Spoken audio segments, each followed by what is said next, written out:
Mejuah-juah. Selamat pagi Bapak Ibu, saudara-saudari yang dikasihi Tuhan. Salam damai sejahtera bagi kita sekalian. Kembali kita bertemu di sapaan teduh di pagi hari ini. Sebelum kita membaca, merenungkan firman Tuhan, mari terlebih dahulu kita berdoa. Bapa kami yang di surga, terima kasih untuk kehidupan yang Tuhan anugerahkan bagi kami di hari baru hari ini. Kami hendak mengawali hari ini dengan membaca dan merenungkan firman-Mu. Tolonglah kami Tuhan agar firman-Mu ini menjadi pelita bagi kaki kami dan terang bagi jalan kami. Dalam nama Yesus kami berdoa dan bersyukur. Amin. Bapak Ibu saudara-saudari yang dikasihi Tuhan, firman Tuhan di pagi hari ini diambil dari Kolose 2 ayat 18. Begini firman Tuhan.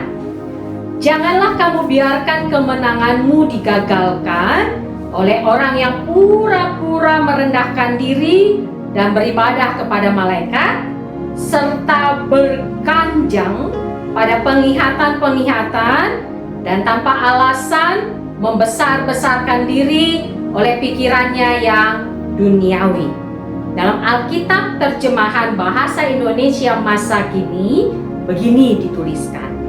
Janganlah kalian membiarkan diri dirugikan oleh orang yang pura-pura merendahkan diri dan yang menyembah malaikat-malaikat.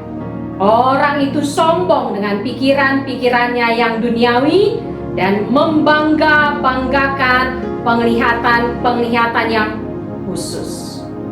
Sedemikian jauh pembacaan firman Tuhan.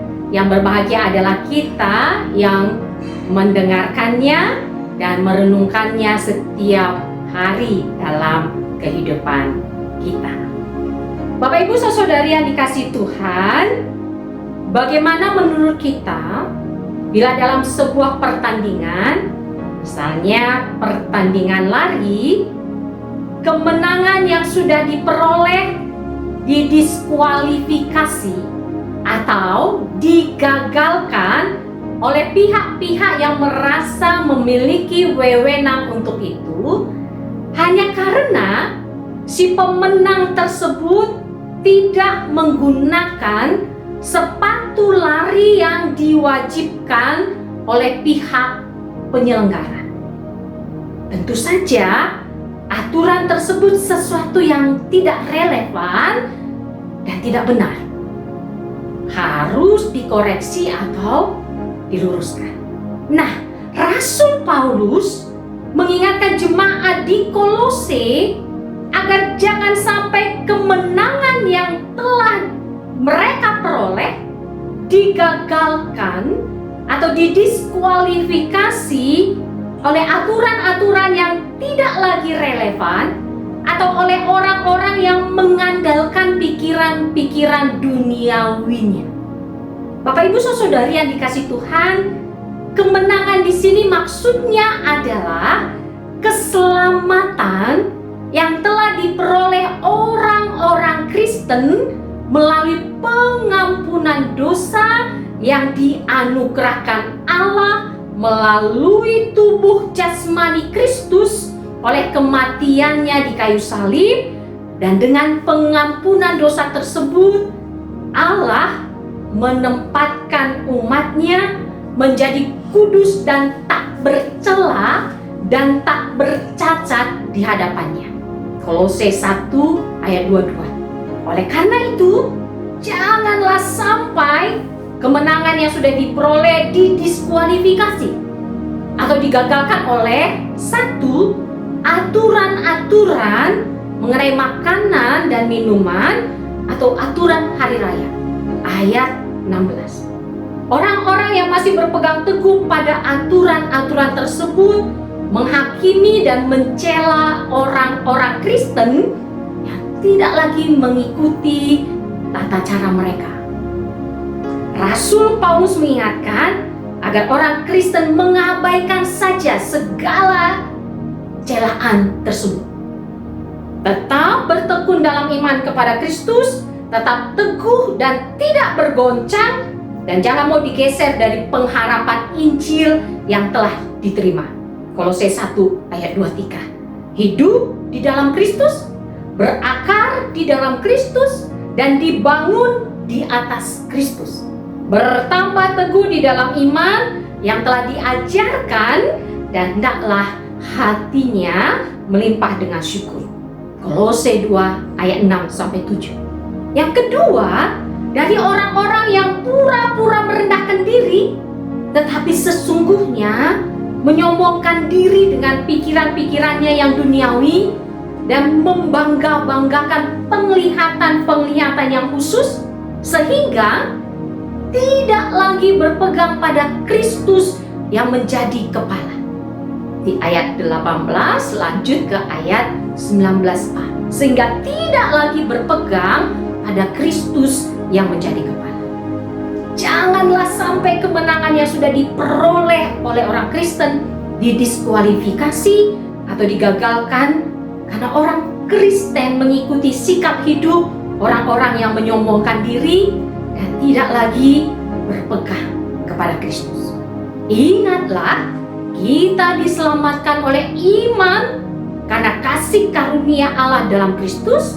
Itu bukan hasil usaha kita, tetapi pemberian Allah. Itu bukan hasil pekerjaan kita. Jangan ada orang yang memegahkan diri. Efesus 2 ayat 8-9. Kiranya Bapak Ibu Saudari yang dikasihi Tuhan, sikap hidup kita ditopang atau berlandaskan oleh kemurahan Allah, sehingga sikap hidup kita sikap mengendalikan diri, mempedulikan sesama manusia, dan bergantung kepada Allah. Hidup di dalam Kristus, berakar di dalam Kristus, dan dibangun di atas Kristus. Sehingga kita melakukan kebaikan, kita berlaku jujur, bertanggung jawab, rajin, disiplin, memaafkan, penuh kasih, peduli. Itu semua merupakan perwujudan ungkapan syukur kita kepada Allah atas karunia keselamatan yang dianugerahkan kepada kita.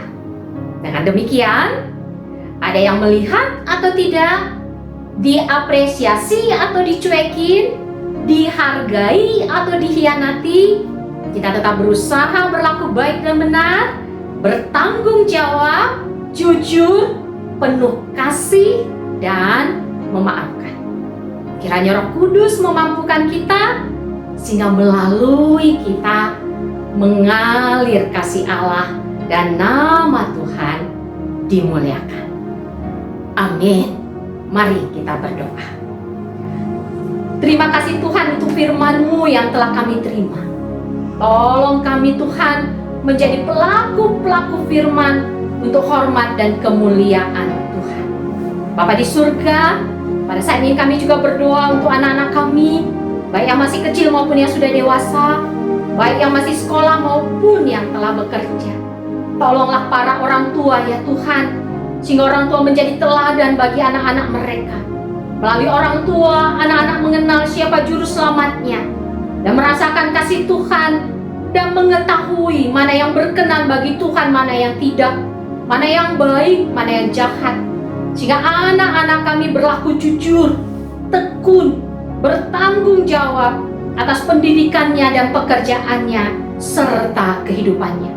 Anak-anak kami berani menyatakan tidak pada hal-hal yang merusak seperti narkoba, seks bebas, pornografi, mabuk-mabuk, judi, tawuran, kekerasan fisik maupun seksual. Kiranya dengan pertolongan Roh Kudus, anak-anak kami akan menjadi generasi penerus dan menjadi saluran berkat Tuhan bagi bangsa, gereja, keluarga, dan lingkungan sekitar. Dalam nama Yesus kami berdoa dan bersyukur. Amin. Tuhan Yesus memberkati kita dan kita menjadi saluran berkat Tuhan. Terpuji nama Tuhan.